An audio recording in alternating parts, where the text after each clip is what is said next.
इकडे मीरा भाईंदरला मी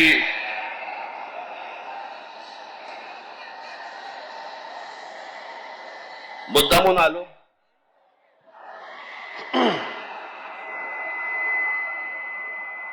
त्या दिवशी तो जो घडलेला प्रसंग होता इथला,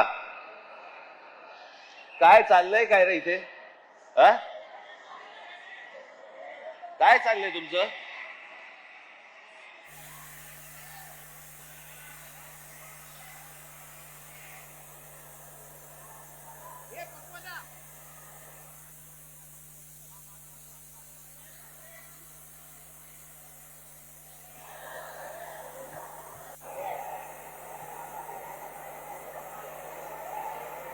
आता जागा नाही तर कुठे पुढे कुठे येणार तुम्ही?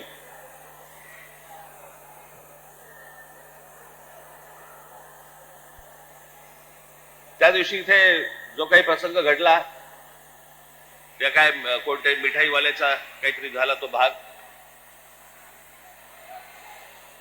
आता कानावरती जर मराठी समजत नसेल तर कानाखाली बसणारच मराठी.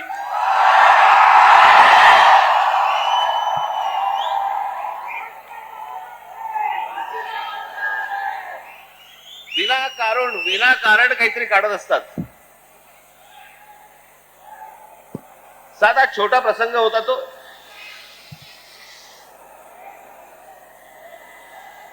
मोर्चासाठी म्हणून तिकडे जे कोणी माझे मराठी सैनिक होते पाणी प्यायला गेले तर तो माणसाने विचारलं कशासाठी मोर्चा काढताय? त्यांनी सांगितलं हिंदी सक्तीचं केले म्हणून. म्हणे इथे तर म्हणे सगळे हिंदीतच बोलतात म्हणे. हे सगळे हिंदीमध्ये चालू होतं. त्याच्यामध्ये त्या माणसाच्या अरेरावीमुळे त्याच्याची काय कानफडीत बसायची ती बसली.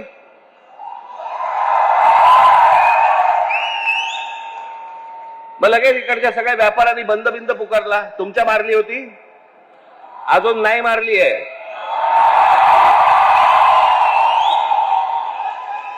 विषय समजून न घेता काय झालंय माहिती नसताना कुठच्या तरी राजकीय पक्षाच्या दबावाखाली येऊन जर तुम्ही हे असले बंद करणार असाल, तुम्हाला काय वाटलं मराठी व्यापारी नाहीयेत?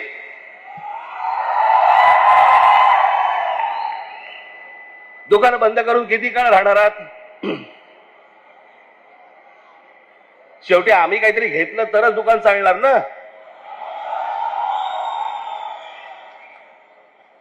महाराष्ट्रामध्ये राहताय, शांतपणे राहा, मराठी शिका.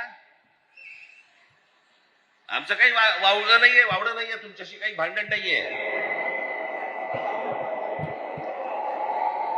पण मस्ती करणार असाल इथे तर महाराष्ट्राचा दणका बसणार म्हणजे बसणार, एवढं लक्षात ठेवा. आता isakal.com आहे देशातील नंबर 1 ची मराठी न्यूज वेबसाईट. प्रत्येक अपडेटसाठी isakal.com ला नक्की भेट द्या.